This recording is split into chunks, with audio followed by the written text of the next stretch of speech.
সবাইকে merry Christmas. সবাই বেরিয়ে পড়েছেন আজকে 25শে ডিসেম্বর, আর 5 দিন পরেই আমাদের নতুন বছর শুরু হবে। সো আমি চলে যাব। আমি সবাইকে আগাম নতুন বছরের শুভেচ্ছা, অভিনন্দন এবং অনেক অনেক ভালোবাসা দিচ্ছি। So have a great year, happy new year in advance. সবাইকে বলতে হবে হ্যাপি নিউ ইয়ার, জোরে বলতে হবে, আরো জোরে। হ্যাঁ, থ্যাংক ইউ, থ্যাংক ইউ। সবাই খুব নতুন বছরটা ভালো করে কাটাবেন, আনন্দে কাটাবেন, ভালোবেসে কাটাবেন। অ্যান্ড অবশ্যই বাপ্পার কথা আপনাদেরকে আলাদা করে বলার কিছু নেই। আমরা এই বিশ্ব বাংলা এখানে এই 25শে ডিসেম্বর, এর আগে আমি কোন বছর এসেছিলাম, 16-17 আমি এখানে এসেছিলাম। তারপরে এবারে এসে দেখছি আয়োজন আরো অনেক বড় হয়ে গেছে।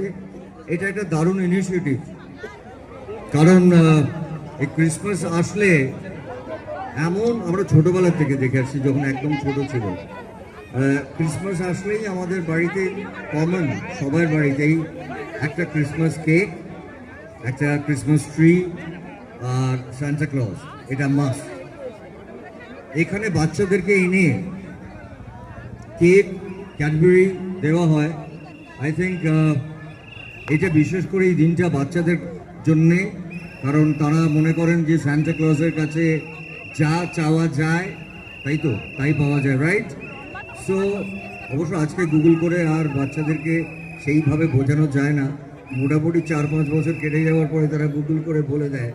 বাট হ্যাঁ, একটা সময় অবধি এটা ভীষণ ইন্টারেস্টিং একটা দিন এবং আমরা এটা সেলিব্রেট করি।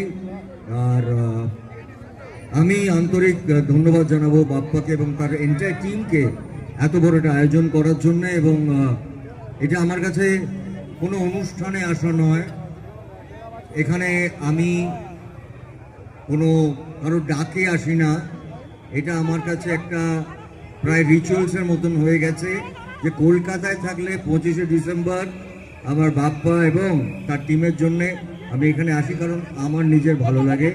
আমার এই সময়টুকু আমি কাটাই এবং বাচ্চাদের হাতে কিছু ক্যাডবেরি, কিছু চকলেটস, কিছু কেক আমরা তুলে দিই।